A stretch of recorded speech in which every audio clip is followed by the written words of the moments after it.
wax yar markaan ka soo socday shanqar baan maqlay gadaasheeda iga dambaysa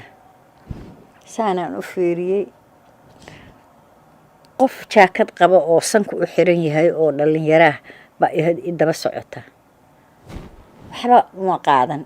waa iska soo tegay waa iska soo socday waxaa imid iridda waa soo iridda iyadoo taagan oo taleefon wax saas ku jirta waan soo istaagay iridda furahaygaan la soo baxay gurigaan furahii geliyey ma ay yeelina gadaasheeda intay saa tiray jaakadda ee bastooladii kala soo baxda bastooladii markii la soo baxday tiri hansab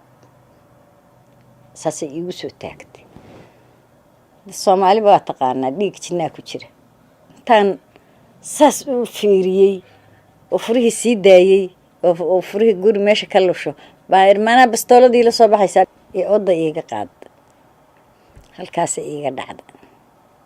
markay saa iigu dhacday bahashii oo caradii oo dhan wax igu noqotay oo waxay iiga dhifatay haddana sinta waa xabadda meeshaas xabadii bay igu dhifatay sinta iyo bariday isku martay goosatay